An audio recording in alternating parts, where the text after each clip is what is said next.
enjoyed Passover and the Feast of Unleavened Bread last week and this week.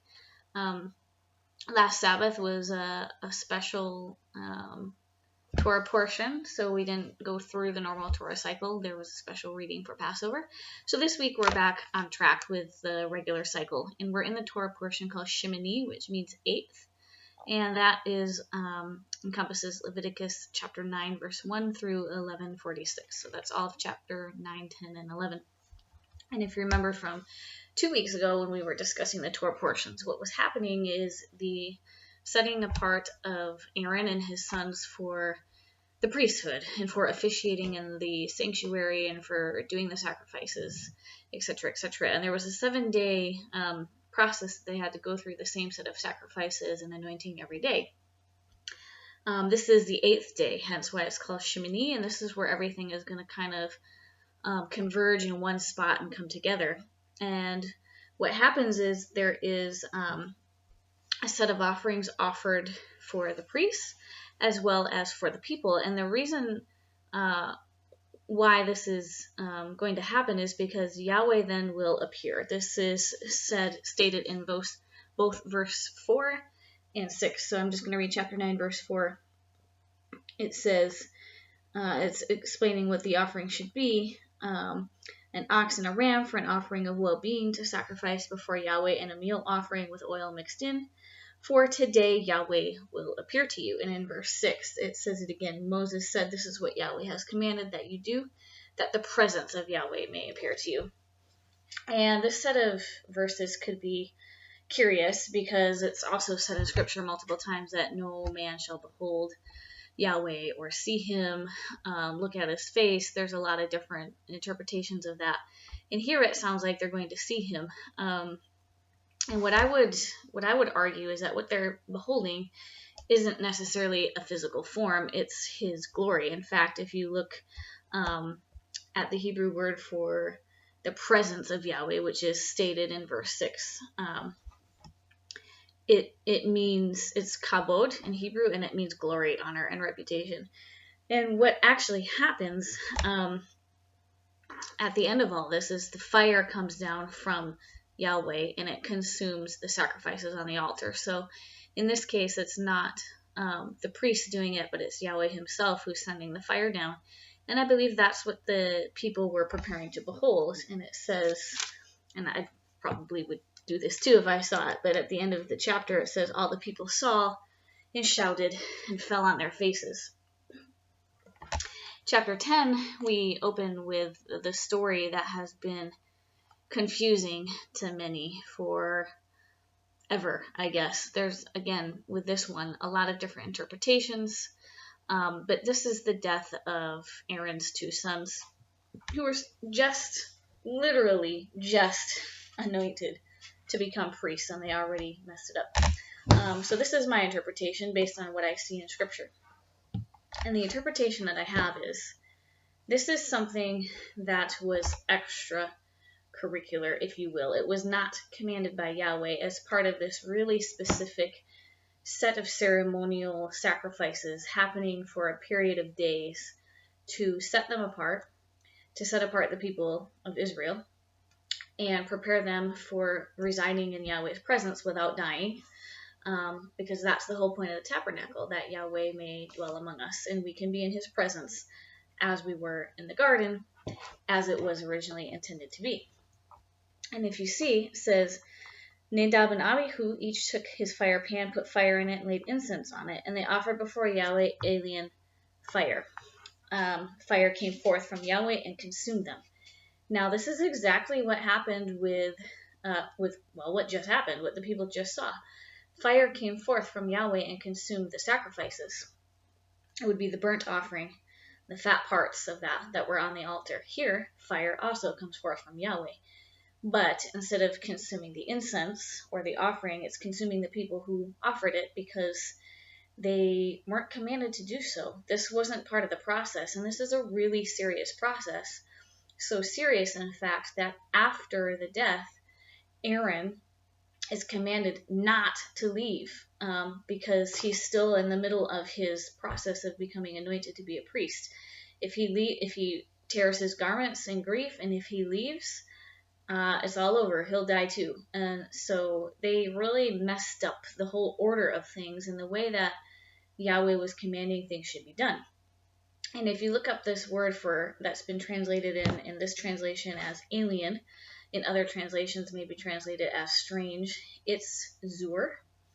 And according to the Strong's Concordance, the primitive root for that means to turn aside, can also mean to commit adultery. Both of these are very significant and interesting to me. Turning aside means, that language has, happens multiple times in Scripture talking about turning away from Yahweh's law, His Torah, His commands. So they've turned aside because He didn't command it. That's said right there in Scripture. He did not command it. And then commit adultery. Adultery in Scripture is the human relationship symbol of idolatry, cheating on God, serving other gods, or serving Him in a way that He's not to be served, that other gods may be served. And so this is what's happening here. Regardless of why it happened, whether they were drunk or not, that's such a moot point. I don't think it really matters. What matters is what they did and what it means. And they turned away from the commandment. They made something up. I'm sure their hearts were pure. We've heard that argument before. Maybe we've even used it ourselves. But that's not the point. The point is Yahweh has a very specific prescribed way of doing things for a good reason. And if we deviate from that, whether we mean well or not, that causes issues. Now, what happens in the rest of this portion is talking about the clean and the unclean creatures. Don't want to just say animals because it's animals on earth, it's creatures in the sea, it's insects, it's birds, and it's talking about which ones are to be clean for you. And yes, it talks about which ones you can and can't eat, but it's more than that. It's also coming into contact with their carcasses, with their bodies after they've died. You can become defiled by an unclean animal even if you don't eat it, if you touch it when it's dead. And so I think it's really important that we remember that here, because this portion is very, very important for us when it comes to the dietary laws and for the reasons why we do and don't eat certain things. But we have to remember that this was a context where they were going to be in contact with the tabernacle. The tabernacle was among them. They would bring sacrifices to the tabernacle. They had to be ritually pure and clean to be able to do this. And so even touching something could mess that up, not just eating. And so we need to remember the context here. Now, one thing that I noticed today that I hadn't noticed before is there's a different way of dealing or describing the land animals versus the sea animals, the birds, and the insects. The land animals, the word used to describe them in English is unclean, and in Hebrew that word is tameh. Now if you look at the sea animals, the birds, and the winged like the insects, the word is not unclean, it is abomination in English, and in Hebrew it's sheketz. Now the meanings are very, very similar. Tameh means unclean. Abomination can also mean unclean, but it has also some stronger, or what we might consider stronger, adjectives such as detestable. Very interesting. Idol is another potential meaning of this word. But what is important about the word tameh, unclean, for the animals is that it has the connotation of being impure ritually and religiously. So again, this goes back to ritual and purity. Now, if you look at it, which animals or which creatures could ever be sacrificed for the sacrifices to make somebody ritually pure and clean? And it's the land animals. It's the ox, it's the goats.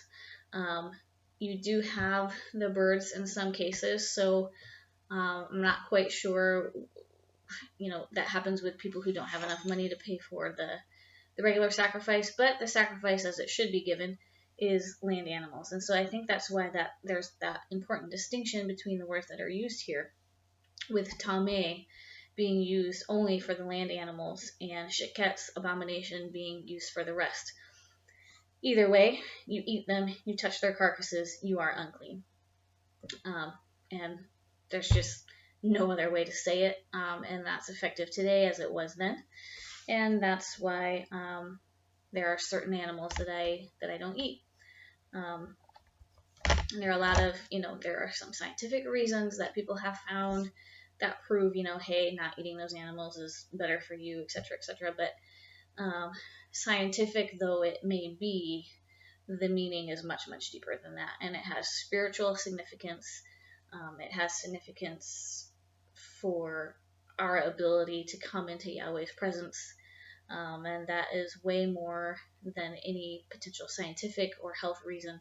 Although it's nice to see that, we need to make sure that we don't get caught up in trying to find secular reasons or support for Yahweh's laws, because they are much, much deeper than that. So that is what I have for this Torah portion. It's good to be back. I hope everybody is dealing with the quarantines and the shelter in place, staying healthy, stay strong, stay close to Yahweh, nurture your relationships with other people as best you can, and just keep an eye on Jerusalem. I think Yahweh is preparing big things, so time will tell, and hopefully soon we'll see what he's got in store for us. Shabbat Shalom.